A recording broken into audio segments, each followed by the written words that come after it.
반갑습니다. 페페아파입니다. 이번 영상은 좀 이제 조금 더 걱정이 되네요.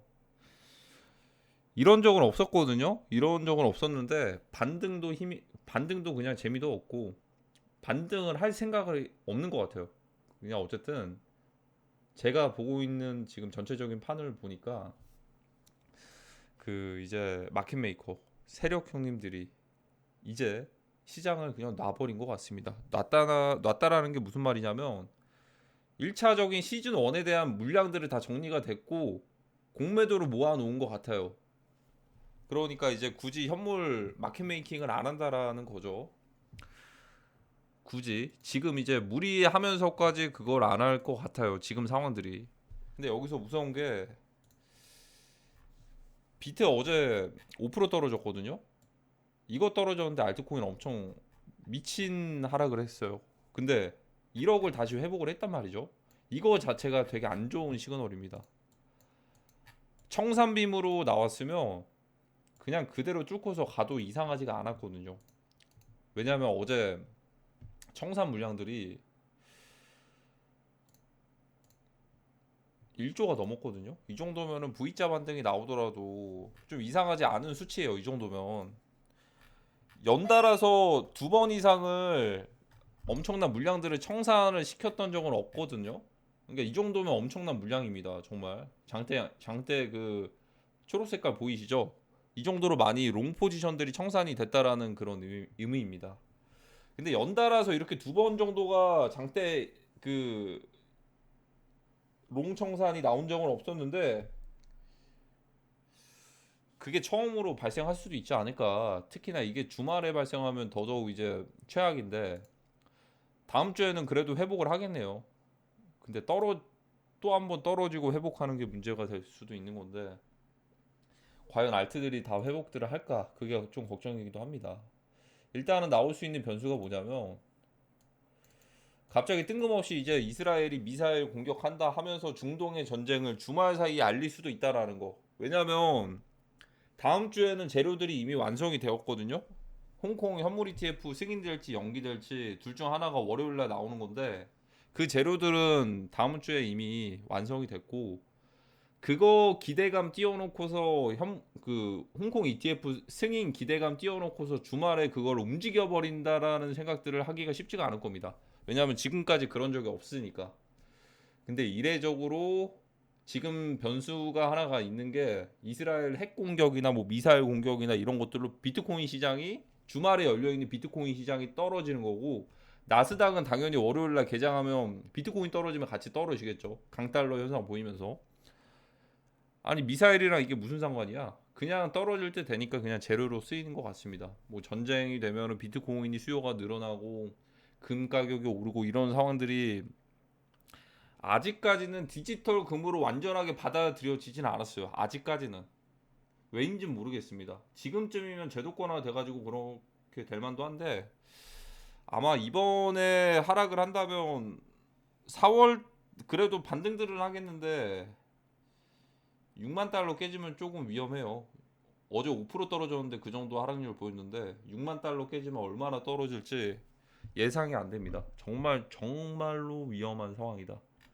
특히나 갑작스럽게 주말에 이란이랑 이스라엘이랑 이렇게 공격을 하는 게 예전에도 해외 선물 같은 거 할 때 주말에 뭐 사건 터지면 월요일날 바로 그냥 갭 상승을 했거든요. 그 장이 오픈하자마자 바로 상승하면서 시작을 하는 거예요. 그런 상황을 나스닥 쪽에 이제 이게 미국에서 뭐 제재한다고 막 미국까지 껴있으니까 분명히 나스닥이랑 관련이 있을 겁니다. 어쨌든 뭐 전쟁이나 이런 것들로 주가가 좋았던 적은 없어요. 이거는 어쨌든 안 좋은 상황이에요. 이게 인플레이션이랑도 관련이 있는 거고 유가랑도 관련이 있는 거고 나스닥에는 그렇게 좋지만은 않습니다. 근데 이게 주말에 나타나면 나스닥은 갭 하락을 할 수가 있는 거고 월요일날 개장하자마자 바로 하락을 할 수가 있는 거고 거기에 대한 힌트는 비트코인이 어떻게 되냐에 따라서 지금 그러니까 주말에 비트코인이 나스닥의 방향을 미리 예고할 수 있는 그런 시그널들을 나스닥 세력들이 그대로 만들어낼 수가 있다. 어차피 나스닥을 월요일날 개장하자마자 갭 하락을 시킬 거면 비트코인을 미리 정리를 해버리는 거죠. 어차피 그렇게 던질 거면. 그러니까 이건 이례적인 건데 주말에 움직였던 적이 없거든요. 주말에는 웬만하면 박스권이 유지가 됩니다. CM이 갭이랑도 관련이 있어요. 굳이 그렇게 무리해서까지 주말에 움직이지 않고 비트코인이 CM이 갭이 상장이 되어 그 CM이 선물 상장이 되어 있으니까 비트코인은 박스권을 유지할 때가 굉장히 많았습니다. 주말에는 말이죠. 근데 이제 지금 같은 경우에는 정말 이례적으로 주말에도 한 번 더 하락을 할 수가 있다. 근데 하락하고 나서 반등들 하는 게 좀 문제인 것 같은데 제가 전에 말씀드린 것처럼 물타기 하는 지점에서 여기 또 반등 나온다고 하더라도 이 구간 안 온다고 말씀드렸잖아요. 최악으로 이란 빔이 나온다. 미사일 빔이 나온다면 전쟁 빔이 나온다면 이거는 무조건 하락 쪽이고 반등을 하더라도 이 정도 이렇게 할 것이다. 변동률에만 관심을 가지는 거지 세력들이 더 이상 본인들의 자금 돈을 써가지고 시장을 반전시킬 그럴 의지들이 없는 것 같아요. 물론 이제 그 진짜 외기 세력들은 다 나간 것 같아요. 이렇게 되면은. 근데 몇몇 이제 중형급 되는 마켓 메이커들이 몇 개 코인들은 올릴 수도 있겠죠. 특히나 시가총액이 뭐 적은 애들은. 근데 대다수의 95% 정도는 다 이제 끝났다. 시즌 1이 끝났다라고 생각을 합니다. 이 이란 빔이 하나가 나오게 된다면. 근데 그 빔이 나와서도 문제입니다. 비트코인 이란 빔이 만약에 나오게 된다면요. 이렇게 됐을 때 비트코인 회복했을 비트코인이 더 떨어질 수가 있는 거예요. 더 떨어질 수가 있다. 이 구간에 알트코인들이 작살이 날 것 같거든요. 희망 고문하면서 작살 내는 게 정말 좀 최악인데 지금 완전 최악의 상황들을 열어둬야 되는 그런 구간들인 것 같아요. 지금 이랬던 적이 없습니다. 지금까지는 만약에 청산빔이 나오면 반등들을 바로바로 해줬는데 의지들이 없다. 청산을 시켜가지고 다 죽였는데 빠르게 저점 매수 구간들을 안 주면서 올려야 된단 말이죠. 근데 그런 의지가 없는 것 같아요. 그러니까 진짜 이게 1차로 죽인 거고 2차로 죽이려고 그냥 롱들 타게끔 현금 매수하게끔 만드는 것 같아요. 지금 느낌이. 그러니까 보통은 악성 물량들을 제거를 하려고 청산을 시켰으며 이 물량들 저점에서도 못 사게끔 하려고 바로바로 올려준단 말이죠. 몇 개는. 근데 그런 게 단 하나도 없어요. 단 하나도. 몇몇 애들도 그렇게 힘이 그렇게 센 것도 아니에요. 미체결이나 이런 것들이 물량들이 많이 쌓이는 게 아니다. 그 말이 뭐냐면 이거 2차 하락 때 엄청 더 크게 올 거라는 생각도 들거든요. 세력들의 주력 포지션이 공매도를 다 모아놓고 2차 하락을 기다리는 거면 엄청나게 정말 역사적인 빔이 하나가 나올 텐데 갑작스러운 이란이나 이스라엘이 미사일을 쏴가지고 전쟁을 시작한다 이런 빔조차도 되게 안 좋을 수가 있습니다. 최악입니다. 비트코인 9천만 원대를 한번 내어줄 수가 있는 건데 내어줬을 때 알트코인들이 과연 무사히 가만히 있을까가 의문입니다. 최악입니다. 정말 최악이에요. 이런 상황들이 국내에서는 거의 끝 무렵에나 이런 상황들이 오네요. 특히나 3월 달에나 그 마케팅들 3월 달에나 그거 보고서들 들어오신 분들이 많을 텐데 특히나 이오스 같은 애는 중국 그 계열들 올릴 때 좀 올라가나 싶었는데 이걸 또 죽여버리네. 그러니까 이런 애들이 보니까 그 빔 하나 나오면 그냥 리셋이 될 것 같은데요. 신규 저점들 다 뚫어가지고 아예 그냥 신저점 뚫어가지고 새로운 사이클을 만들던가 상장 폐지를 하던가 그럴 것 같습니다. 지금 몇몇 애들이 지금 이탈한 수준이 아니에요. 이탈 수준이 아니에요. 이거 조정이 아니에요. 그냥 신규 저점 이거 갱신하려고 이렇게 떨어질 것 같아요. 이제 몇몇 애들이 먼저 시그널들을 보여주고 있거든요. 최악의 상황입니다. 이걸 뭐 다행이라고 해야 될지 뭐라고 해야 될지 모르겠는데 어쨌든 CEX장이 죽으니까 시나리오대로는 가고는 있어요. 아마 CEX장이 완전히 죽고서 손실들을 만회하기 위해서 그런 움직임들이 덱스로까지 움직일 것까지도 저는 큰 그림을 그리고 있습니다. 물론 당장에는 안 나오겠지만 세력들이 급한 게 아니거든요. 세력 형님들이 급할 게 전혀 없습니다. 급할 게 전혀 없고 CEX장 끝내고서도 움직임들 만들어낼 수도 있는 거니까. 근데 지금 당장은 정말 좀 최악이긴 합니다. 특히나 주말에 2차 하락이 나왔던 적은 없어요. 역사상 거의 없어요. 거의 한두 번? 21년도에 한 번? 그리고 거의 없죠. 보통은 수요일이나 목요일이나 아니면 이제 평일이나 CM이 갭이나 이런 것들 안 생기려고 평일에 던졌다가 올라갔다가 이러던가 아니면 주말에 움직였던 적은 없는데 지금이 어떻게 보면 패닉셀까지도 만들어낼 수가 있다. 언제요? 가장 활발한 일요일 날, 내일. 다들 이제 모니터링하고 계실 거 아니에요. 그리고 아마 화면들을 보고 계실 겁니다. 국내에서는. 아까 코인팡 커뮤니티 보니까 동시 접속자 수가 갑자기 순간적으로 7천 명까지 늘어나더라고요. 지금 그러니까 지금 관심들을 가지고 있다. 근데 관심이 뭐냐면 먹을 거리에 대한 관심이 아니고 물려 있으니까 관심들을 가지는 거거든요. 지금 물려 있으니까. 내일 아마 극단적인 패닉의 상황들이 나올 수가 있지 않을까. 아마 패닉셀도 나올 수가 있고 근데 그 재료들이 제대로 된 재료여야지만 패닉셀들을 할 수가 있겠죠. 그게 만약에 전쟁 빔이나 막 이런 규제라든지 막 이런 것들을 갑자기 독단적으로 이렇게 해버린다면 특히나 이란이랑 하마스 뭐 이런 것들 암호화폐 많이 쓴단 말이죠.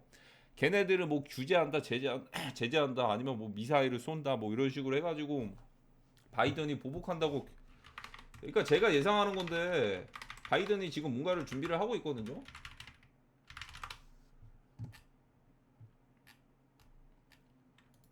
이스라엘 방어 도울 것이라고 하고 있죠. 전 이거 좀 한번 예상을 해볼게요. 뭐 100%는 없으니까. 지금 바이든이 빌드업을 하고 있어요. 이게 이스라엘을 방어를 돕는다는 게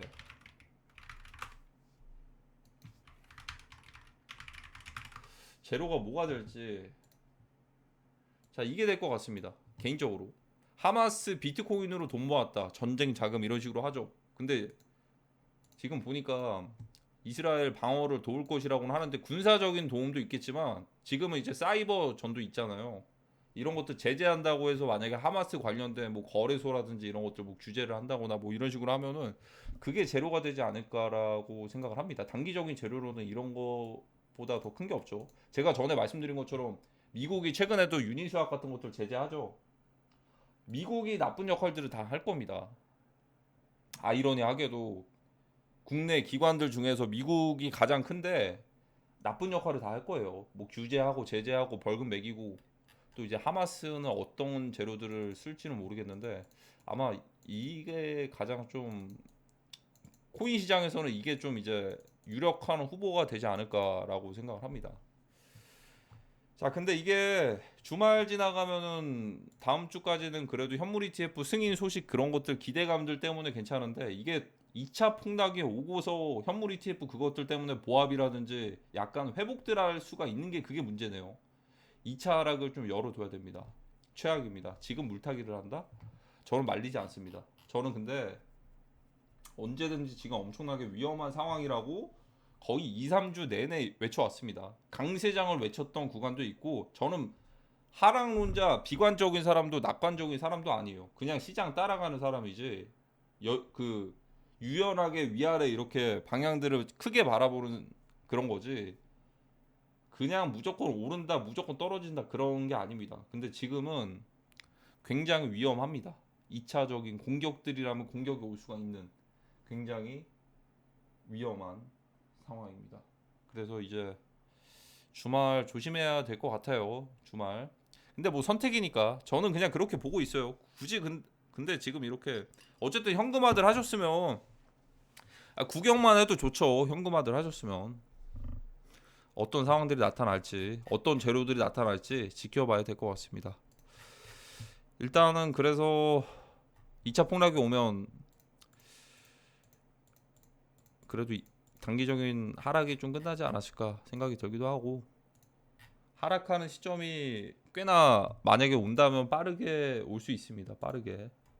만약에 내일이나 2차 폭락이 좀 이례적으로 주말에 2차 폭락이 안 나오면 CM이 종가 그 끝나고 나서 그렇게 폭락들이 나온 적이 거의 없거든요. 근데 그렇게 나오지 않으면 다음 주까지는 그래도 홍콩 ETF 소식 때문에 단기적으로는 조금 이제 해석을 한다면 롱 물량들 털어냈으니까 월요일부터 홍콩 ETF 소식들로 해가지고 좀 이제 말아 올릴 수도 있겠는데 그거 말아 올리기 전에 내일만 넘기면 될 것 같아요. 내일이 갑작스러운 뭐 이스라엘이랑 그 하마스 관련해가지고 이슈 하나 터져가지고 코인 시장 급락하는 상황만 안 나오면 2차적으로 그것만 피하면 될 것 같습니다. 그러면 이번 영상 여기까지 하도록 하겠습니다. 토요일 주말인데 굉장히 대응을 잘 하셔야 되는 구간들입니다. 넓게 보면 2024년에는 기회가 있으니까 시즌 1은 끝났다라고 말씀드렸잖아요. 시즌 1이 끝났어도 시즌 2가 오겠죠. 시즌 2가 오는 거니까 대응들 잘 하시는 걸 추천을 드립니다. 그럼 이번 영상은 여기까지 하도록 하겠습니다. 감사합니다.